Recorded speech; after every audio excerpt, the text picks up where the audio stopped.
Marketing focuses on consumers. Marketing focuses on needs of the customers. Marketing focuses on providing satisfaction, providing value to customers' money. So since the starting point of the marketing is customer itself, so therefore it becomes very important to understand the customer. And that's where marketing takes the help of other disciplines like psychology. So marketing heavily relies on psychology because most of our purchases, what we make in our day-to-day life, our routine buying decisions, are influenced by our emotions. So by and large, what we buy, the fact is that we don't buy based on our needs. Sometimes most of the buying decisions are based on emotions. So therefore, the focal point of discussion in the second chapter is understanding the consumer. And thus, marketing relies on psychology to do this. And this concept is called consumer behavior. Now, at the time of buying decisions, we do demonstrate a certain behavior. And that's perhaps what marketer wants to understand. What kind of behavior do we demonstrate? Because knowing the behavior in advance would definitely help the marketer in precisely targeting the customer. So that's how it works.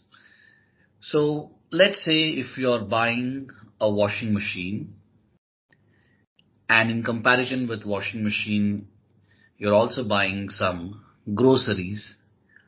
So what is your typical behavior when you're buying groceries, and what is your typical behavior when you're buying a home appliance like washing machine? The answer is there is a great difference in the kind of behavior what we exhibit. For instance, in case of buying a washing machine, since it's a non-routine decision, it means we don't often buy a washing machine. Probably in your lifetime you may end up buying twice or maybe thrice. But that's not the case with groceries. It's a routine decision which happens on a daily basis. So when it comes to home appliance like washing machine, what happens is we as consumers take the decision to buy after doing a prolonged research in which we try to gather information from various sources, try to evaluate information, try to evaluate various alternatives available, and then go for the purchase.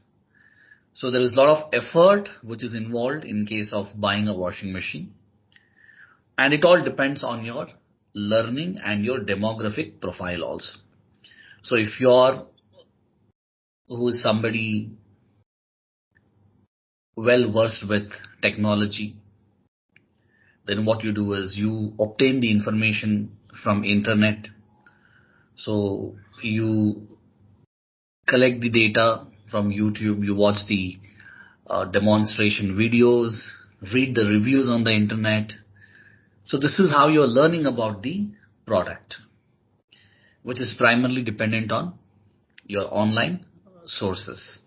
On the other hand, if you're somebody who is not well versed with technology, then the information search happens using the conventional channels wherein you visit different stores, not with an objective of buying. Initially, you visit the stores with an objective of collecting the data, seeking the information about various models, various design, various brands that offers the washing machine which you're looking for. Probably consult some of your family and friends, somebody who has already bought it, and then do an evaluation and then take the buying decision. So you see, even if you're buying a washing machine, depending on your demographic profile, the way of seeking information, the way of gathering information is totally different. Now, when we do a comparison with non-routine purchases like purchase of home appliances with that of routine purchases like buying groceries, the buying behavior is totally different. In case of groceries, let's say your mother gives you 10 rupees and asks you to go and buy curry leaves and come back. Would you search on the internet different types of curry leaves available? Which one has a better quality? What are the different types of grades available? Would you do all this? Would you visit to 5, 6 different stores, compare the quality of curry leaves, see which one is fresh, which one is not fresh, see which one has better fragrance, which one does not have? Probably in case if you end up doing all this and return home, your mother will make not curry with those curry leaves, but probably your mother would fry you. Because when it comes to buying of groceries, what is more important is convenience. So we always look for convenience. That means how quickly and how easily can the product be obtained. So here the parameter is the ease, the convenience. Another important parameter is that you want savings on these kind of routine purchases, because these kind of small savings would definitely help you to cut down your monthly budget expenses. And that is perhaps most of the grocery retailers, especially your online retailers, whether it is Flipkart Supermart or whether it is Amazon Fresh or whether it is Grofers or whether it is Big Basket. Now, of late, Dunzo also has ventured into grocery business. All these companies are trying their best to deliver the groceries in 15 minutes. Because that's what a customer wants when it comes to grocery. He wants convenience, he wants speed, and most importantly, he wants savings. And that is what these marketers are trying to do their best in order to offer what customer wants. So this is the typical behavior exhibited by the customer. So now you realize that depending on what we buy, we display a set of attributes. In case if you want to, since most of you are using mobile phones. Now, if you want to buy a mobile phone, what happens? Again, there is a typical buying behavior, right?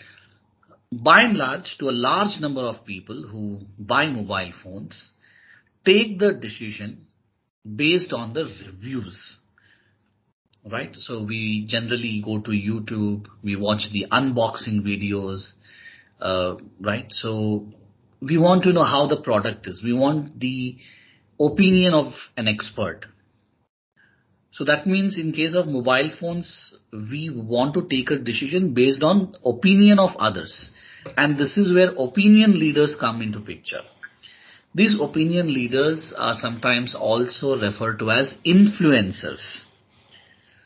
So I go to, let's say you want to buy a mobile phone, you go to YouTube, you search unboxing videos. So there you have different types of YouTubers who will explain you all the pros, cons, good things, bad things, hidden things. And there are some YouTubers who are trying to mislead you, who are trying to promote the product instead of giving you the honest opinion. So there also we are very particular whom to trust and whom not to trust. So certain YouTubers we don't trust because they talk on behalf of the company. Because companies know that these are the people who are influencing your buying decision. So they try to influence them by paying them a lot of money so that they can mislead you to buy the products. So marketers are trying to understand the behavior, which product through which platform the consumer is obtaining. What are the typical steps undertaken to buy a particular type of product? So this is what consumer behavior is all about. So if you have to define consumer behavior, I would say this is the most simplest definition. Consumer behavior refers to a set of actions, what we display at the time of searching for the products, at the time of purchasing the product, not just that, at the time of using the product, and at the time of evaluating the product. And most importantly, when we want to get rid of the product, what kind of display do we exhibit? So this is what constitutes consumer behavior. The set of actions, what we exhibit at the time of searching, purchasing, using, evaluating, and disposing the products. So understanding this will definitely help the marketer in satisfying the needs more precisely, in satisfying the needs more effectively.